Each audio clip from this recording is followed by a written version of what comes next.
Hey, it's Bob Nagan, and in this episode of Real Retail TV, I am going to share with you how to create a down and dirty, cheap and easy, yet incredibly effective holiday training program.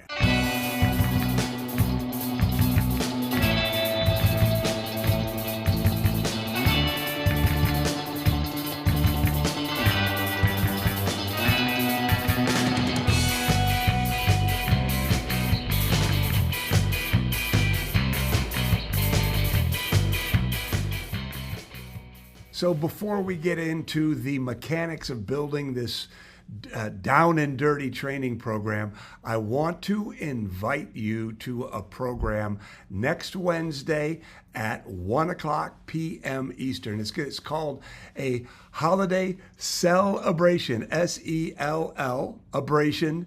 And what it's going to be all about is how to sell more, better, effectively during the holiday seasons. Not more, better, effectively, more, better, more effectively during the holiday seasons. And so it's going to be filled with tips and tricks. We're going to talk about the difference between your holiday customer and a regular customer, ways to build the average ticket. I guarantee that it's going to be action-packed and content-rich, and I want to encourage you to be there. So November 12, 1 o'clock, Holiday Celebration.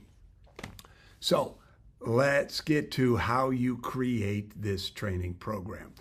First of all, I hope I don't need to explain the value of training. And I know that everybody on a visceral intellectual level says, oh yeah, I need to train my people. Yet, how often do you go into a local store and you don't get that great experience? And it is my experience that poor service comes from poor training, that people don't know what to do. They don't feel comfortable out on the floor. They don't feel confident out on the floor, and therefore they just kind of shrink back. And while you certainly don't have time to build out a robust training program, you do have the time to do this work.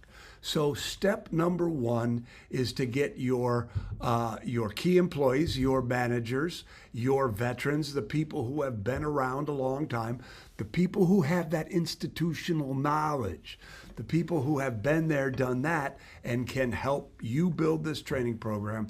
Schedule a meeting for an hour, maybe 2 hours. And then what you're going to do is you're going to write this stuff down and you're going to create a document. Whether you do it on a pad and paper, whether you do it on a Word doc, just remember this. If it ain't written, it ain't real. That what you're doing is you're creating a document that you're going to use with everybody on your team so you're all on the same page. Yes, the veterans go through the same training as the rookies. You're a part-time seasonal people get the training, and the people who have been around for a long time. You're trying to get everybody on the same page so that the holidays work as smoothly, as effectively, as stress-free, and as profitably as possible. So here is the roughest of drafts. This is sort of a high-level look at what should be in your program. Of course, modify it to fit your store and its needs. So first of all, let's talk about staffing, because many, if not most of you, hire on part-time seasonal people. These pieces, this communication is really important. First of all, how do people request time off? This is always a bugaboo. It always creates tension. If you tell everyone on your team, this is our policy, our time off request policy, it becomes so much easier. Just a word to the wise, make sure when you communicate that everybody knows that this is a request, that the schedule exists to serve your customers, to have enough people on the floor, not to make your team members' social lives as fun as possible during the holiday season. And that's hard for some of you, I know. But time off, how do people request time off? What do they do if they have to call in sick? When do they call? Who do they call if they try to find somebody else to work their shift before? How does this all work? You might have policies around that right now. If you do, write them down. If you don't, think them through. The final thing is being on time. Emphasize the importance of being on time. I was just in a store yesterday, and the woman behind the counter was so frustrated. You could see somebody was 15 minutes late for their shift, and so this person was bearing the brunt of it. So here is how you write this standard. You are on the floor ready to sell when your shift starts. Not you wander in when your shift starts. You are on the floor ready to sell when your shift starts. Make sure that people understand that. Make sure that you communicate that this is important. So that's a staff piece. Add your own where you feel it's necessary. Let's talk about operations. One of the things that it took me years to learn, but that I feel passionate about, is this idea that an opening and closing checklists completed to standards is the single best way for you to keep your store looking good and running well. Why? Every day you're bringing your store back to perfect. And so having an open closing checklist, using it, making sure that it's done to standard. Here's a trick of the trade. Don't let people check it. Make sure they initial it. So if it isn't done right, you can go back and coach them on what it does look like when it is done correctly. So having an open and closing checklist, talking about it, is everything on there? Stress the importance of stocking at night or stocking in the morning before the store opens, so that when the doors are open, all your people have to do is sell.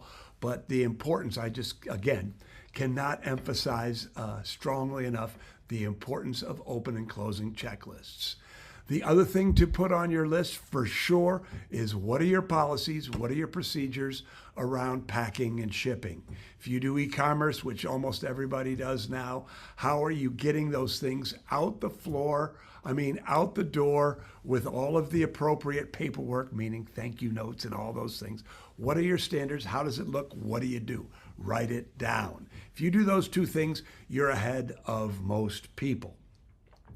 Now let's talk, that's back of the house stuff. Again, this is down and dirty, but this is important. Now let's talk about front of the house stuff, the stuff that makes you money. Training, product training.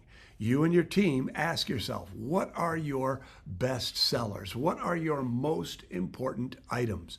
What are going to be your best sellers this holiday season? And then write down a product description and, just sort of talk about it. What is it? Who is it for? What are the features? What are the benefits? How do you sell it effectively? But so let's just say you bring in part-time seasonal people. Give them that information that they need, so when they're talking to people, when they're talking to your customers, they're speaking intelligently about what you sell. And, again, and also another trick of the trade, make sure that everybody knows, don't lie to the customer. So many new people, because they don't want to feel foolish, will start just making stuff up. So give them that basic product knowledge and make sure they understand, if it's outside of their knowledge base, that they go find somebody who can give them the right answers. This sounds obvious, but I can't tell you how many times I've seen this all done incorrectly, and you probably have too. So another part of this product training is add-ons. What can you add? What are the appropriate add-ons for those best sellers? So if you know it's going to be a bestseller and you've taught your people how to sell, you should also teach them what are the add-ons that are appropriate for that item. And then finally, when we talk about products, stocking stuffers. Everybody should know stocking stuffers. Everybody should understand the importance of stocking stuffers, and it should be a non-negotiable standard that every single customer who comes to the counter is shown a stocking stuffer, is shown some sort of impulse item. Let me tell you a story. So years ago, I spoke in Holland, Michigan for their Downtown Development Authority meeting.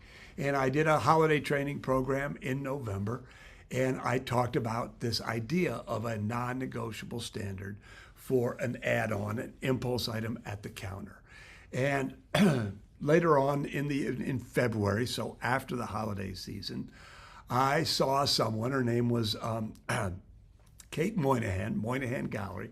She said, Bob, I did that add-on thing. Okay, good. So my immediate question, well, tell me more. And she said, I had I found a beautiful blue and green candle set, and everybody, it was a non-negotiable standard, had to show every customer. So I said, wow, how did you do? And she thought about it. She said, well, I sold through 2 orders, so I think I sold $8,000 worth. Maybe it was 10, I don't remember. Many thousands of dollars worth.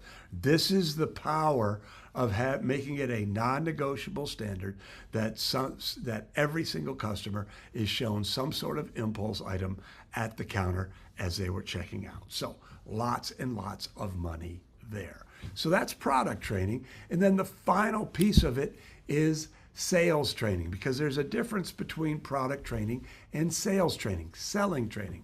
Product training is what you sell. Selling, training people how to sell, is giving them what the skills they need to engage your customers skillfully, to ask good questions, to add on appropriately, to understand how to sell an impulse item at the counter. So there's a difference, and product training is incredibly important, but if you really want to get the most from every single customer, you have to give your team sales training. And that's what the celebration next Wednesday is all about. It's about how you and your team can sell more effectively. Because I'm going to look at you and tell you with 100% certainty that if you give your team even the most rudimentary sales training, that you're going to increase your average ticket by at least 10%. And think about this. If you increase your average ticket by 10%, you have increased your holiday sales by 10% without getting one more customer in the door. So it's valuable. It's critical. And I hope that I'll see you next Wednesday. So there it is. Get together with your team, get together with the people who have the institutional knowledge, and ask them, what does everybody need to know? What does everybody have to agree to do? What do we need to do together to build the kind of training program that will absolutely maximize our holiday opportunity? So I hope that you found that helpful. If you have any questions, put them down in the comments. Otherwise, I'll talk to you next week.